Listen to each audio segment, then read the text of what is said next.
Good evening and welcome to Talk Business. Tonight we are discussing the Get Safe Online Pacific campaign.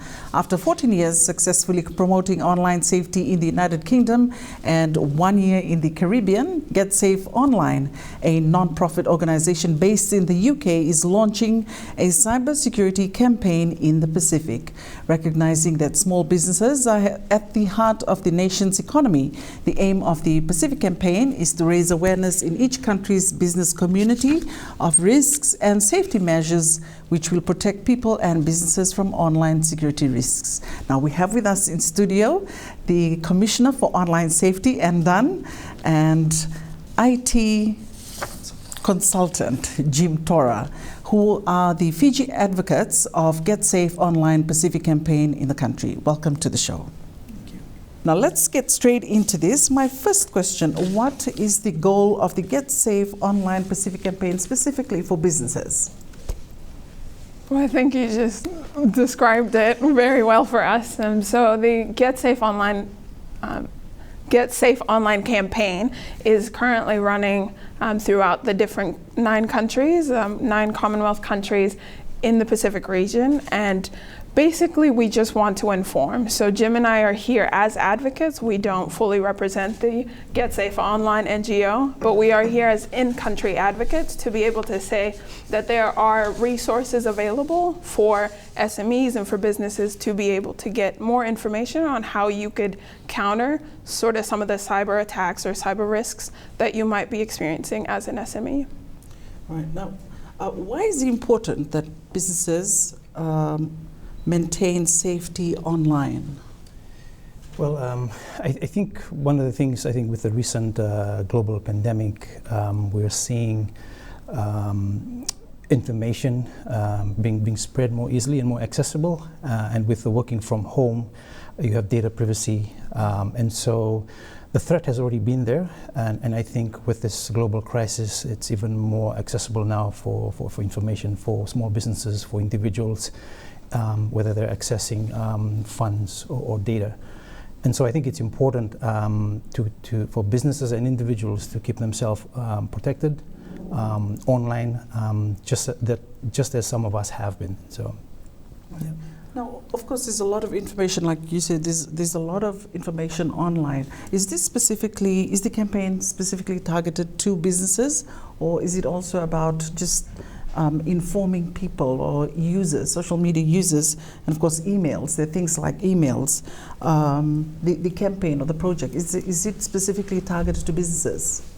Well, the campaign and sort of the website itself, so www.getsafe.org.fj, has sort of a variety of information, right? And it's tailored in such a way where you have the specifics for personal usage, and you also have the specifics for business usage.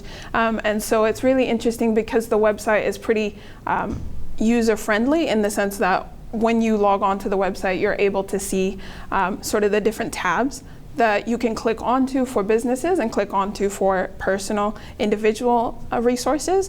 And they have a variety of information, including the emails, including social media policies for some SMEs.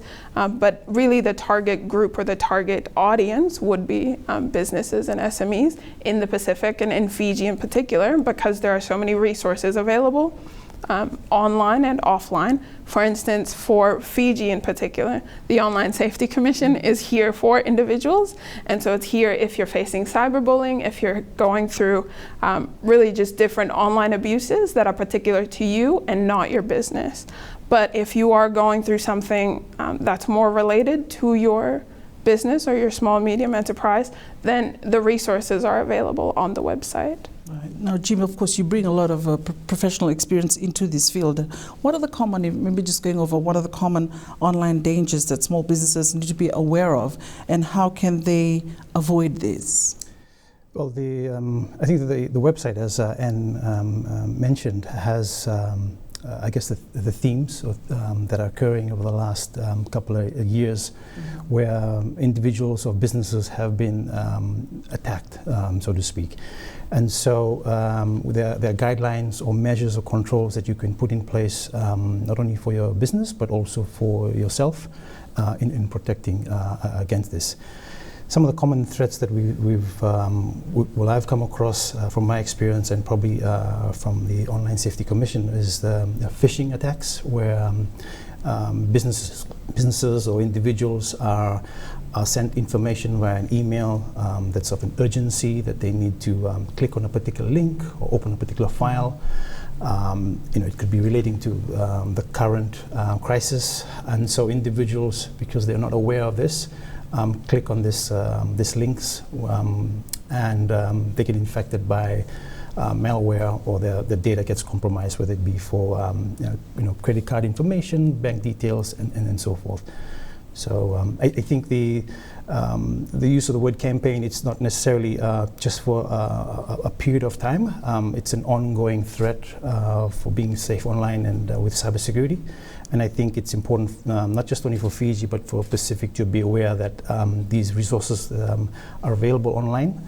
They're free, and you can go to the website and download this information and get some good guidance on what measures to take. Right. Now, of course, just talking about the campaign, a lot of businesses, I think we spoke about this earlier, a lot of businesses have been established during post-COVID-19 especially. How are we creating the awareness in terms of people just going online to market their products, or what they can do from home and trying to sell that? Is there an awareness aspect to this in terms of just educating entrepreneurs about this is what's available online in terms of information, how you can keep your emails and that sort of thing safe? Yeah, so to answer that, there's so with social media, a lot of businesses are using Facebook as an example to go online, and Facebook already have its own, measures that you can follow. But also, if you go onto the website, getsafeonline.org.fj, it has the resources in terms of online banking, setting up your business online. What are some of the, like a checklist in terms of guidance on what best practices that you should be doing, what the rest of the world is following. And that's not only for you individually, but also for your business as well. And it's the simple things like, with the use of the smartphone now, the phone comes, with its default settings. People are not aware that you need to install, antivirus. You need to back up your phone, make sure that it's secure. A lot of people are using their thumbprints or their different identification modes. But just protecting yourself from these threats that are not knocking on our borders, but they're already here, and we've already seen that happening. Stay with us. Next up, do you need an IT background to identify online threats?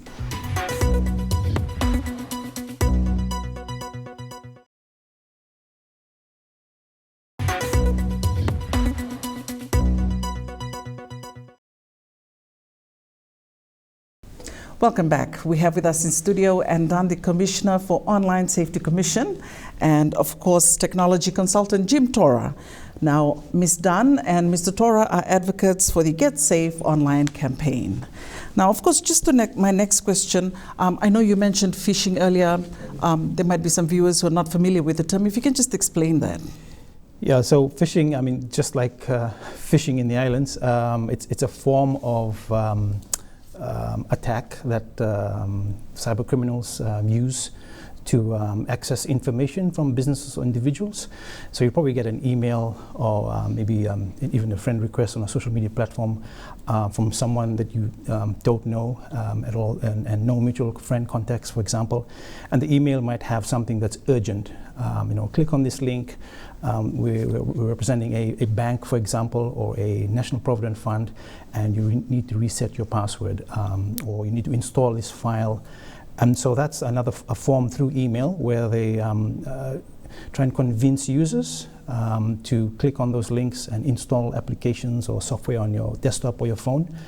And what they'll do is they'll access the necessary information, whether it be credit card information, bank details, for them to then further go into the next stage of the attack. And so, yeah. Of course, in terms of the responsibility that comes with your office, just thinking we're talking about the business level here, but of course to some degree, there's some personal aspect to it.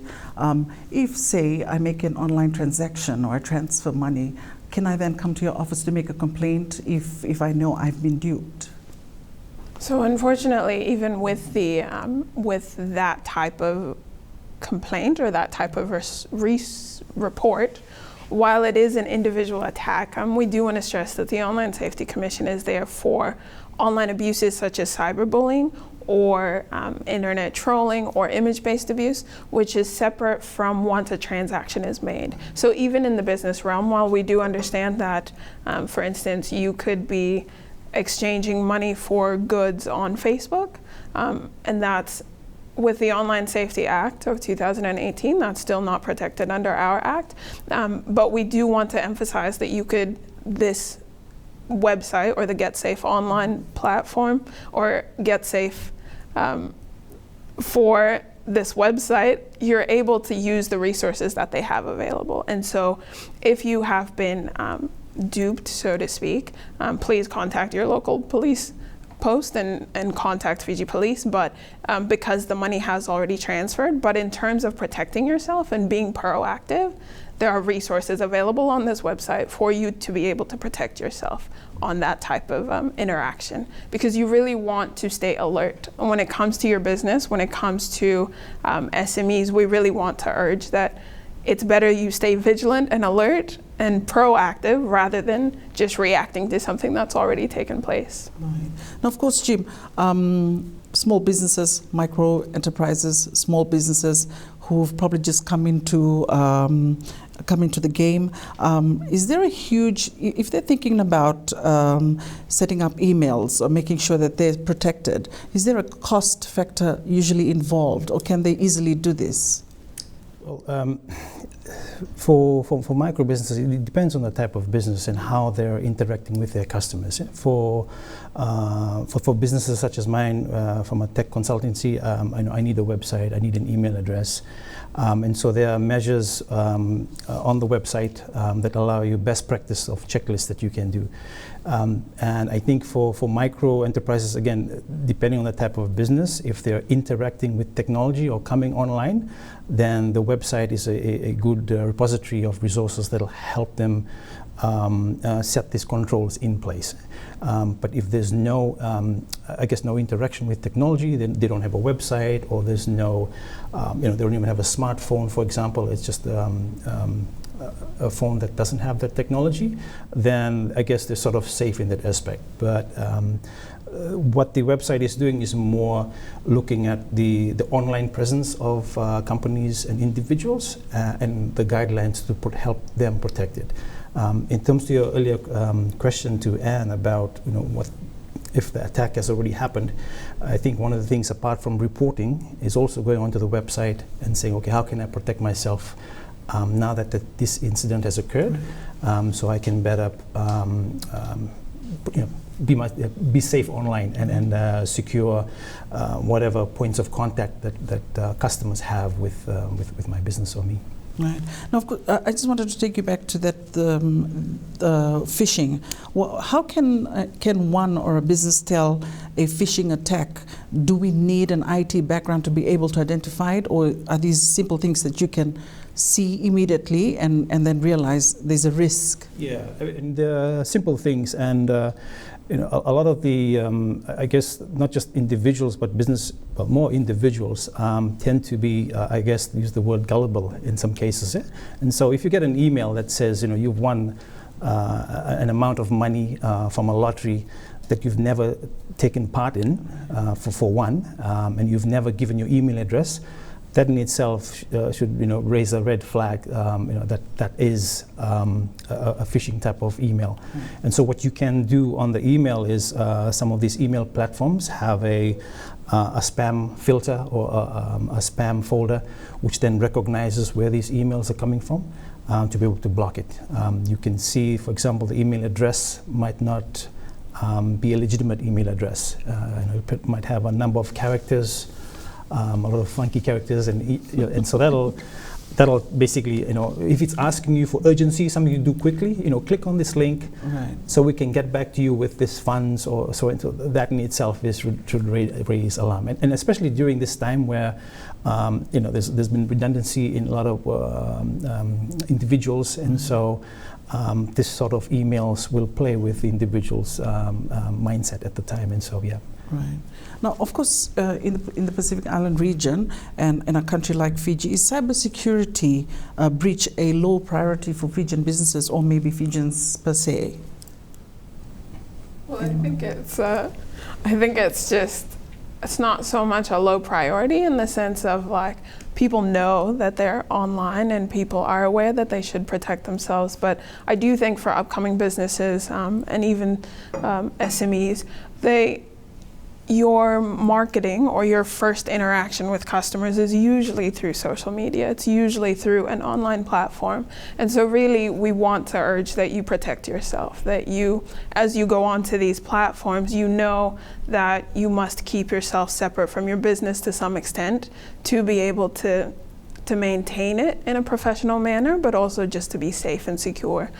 So I don't necessarily think it would be a low priority, because it's an upcoming priority for any business, really, because the digital space is sort of the first point or your first impression as a business, because I'm pretty sure a majority of us are online looking for where to get something, how to find something, and half the time we're using hashtags of Team Fiji, where can I find food at this hour, or where's the best place for this?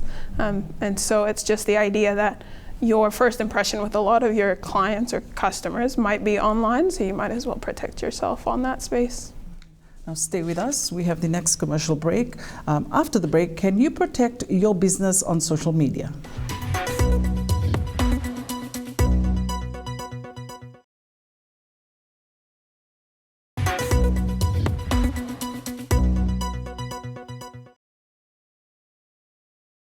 Welcome back. We have with us in studio the Online Safety Commissioner, Anne Dunn, and Digital Safety Commissioner, Jim Tora, who is also an IT consultant. I'm constantly reminded. Now, Dunn and Tora are advocates for the Get Safe Online campaign. Now, my next question, how can businesses protect themselves on social media? That's a good question. I think with the current crisis, a lot of businesses have been created. A lot of individuals have been innovative and going online, creating their businesses on Facebook, for example. But they also need to be aware of also the other risks that getting online and trying to generate revenue for their business. And that is to make sure that they're also protecting their information in terms of the data that's been provided through social media. And so I think the Get Safe Online campaign or website has these resources, as we've mentioned early on, that'll help them give guidance in terms of what they need to be enabling or disabling on the social media platform or on their website and email, to allow, not to allow, but to also to block off these potential threats. Right. Now, local advocates, I was doing some reading while preparing questions. Advocates and experts can ensure that local languages may be used to improve understanding about cybersecurity. Of course, this is relevant to you both, risks and protections. Have we done that, and are we doing that to make sure that, of course, there's some pages out there that's in the vernacular. Not everyone can read English. Now, how are we going about just making sure that Fijians learn about why is it important to make sure that you keep yourself safe or your business safe? Well, I think I'll answer that first before Anne can go. I think the first thing is that this, just by being here on the show, is the first step in terms of making people aware that there's a portal that's available for resources. And I guess the sharing of that information online will help individuals and business be aware of it. And I think the next stages of the campaign, apart from being in the other 9 countries, is to then break it down into the local vernacular And that way will make it easier for individuals to be able to understand what it is that the whole purpose of this campaign is. And I think just in addition to that too, the website also offers just sort of plain and clear language, English language, and so it's put in such a way where really an everyday user can log or can go to the website and really just browse through and spend as much time as you would like, because there's such a variety of information, but it would be contextualized just in terms of language, as Jim had mentioned. But I think also just having the in-country advocates, such as Jim and myself, is able to bring that context in, because I'm here to be able to at least stress that if you are going through something that's more of an individual attack, then you have the Online Safety Commission, whereas if you have an SME or if you have more of a business-related query or cyber attack, then there are resources and steps that we would like you to engage in and really just take heed of as you continue your business. But really the idea is that this campaign is to be local as possible, because the context and the information that's available on the site as well has been contextualized to the countries, at least to the 9 countries as well. Right. Now, if I could just digress a little bit on this, just in terms of your office, you say, of course, if people are facing this sort of problem online and reporting back to the Commission about their complaints, would you be able to say how many complaints, or are people aggressively pursuing coming to your office to reporting a complaint? Yeah, for the Online Safety Commission, we've definitely increased in terms of the reports that we've received from last year. And so it's been good to know that our community awarenesses and at least awarenesses to the high schools have been beneficial in that way, that they've been able to domino effect into this space where individuals know that they could come to the Online Safety Commission to report something such as cyberbullying. But just in the sense of, if you are a business who's being affected, or if you are an SME, then really the idea is that you take the steps to be able to protect yourself. And this website offers that information. And it's, again, the language is easy, so it's friendly to the user, and you're able to just go to the website and click on the business portal aspect of it, and there's a variety of information, from phishing to how to protect yourself on emails, to just even how you set up social media policies within your framework or within that business framework. Now, Jim, how can businesses help prevent malware from damaging their organization? So with malware, there's and I mean, malware in itself, a lot of people don't understand what the word means, but it's actually a combination of cybersecurity crime. And so you have viruses, you have Trojans, you have different forms of hacking, ransomware. People might have heard about that in the news, where cyber criminals are able to attack your systems and hold you ransom for that. So I think for businesses to protect themselves, there's, like I mentioned, if you go onto the Get Safe Online.org.fg website and click on the business portal, it has a cybersecurity resource or resources that you'll be able to download information, and it pertains to the type of business that you have in terms of how you set it up. And so as you grow, you put in more controls for that. But I think I would highly recommend individuals and businesses to go to the website. There's a mailing list you can subscribe to as well. You can query in terms of ask questions based around your business in terms of help that you may require, and the organization will respond. And then I just apart from being advocates, we're just being socially responsible citizens who are in the tech space, and there's a lot of tech individuals out there, and I think it's doing the right thing and making people aware of what the threats are. And so I think for businesses, you can contact the website and get information from that. You can also contact me, but I'll link you back to the the website, and it has a lot of resources that you can use to help your business. Right. Now, thank you. We've come to the end of the show. Thank you so much, you both, for your time this evening. Now, that's Talk Business this evening. If you run a business, we hope tonight's show has provided you some practical information about shielding your business from potential online attacks. Join us again next Tuesday night. Until then, have a productive week.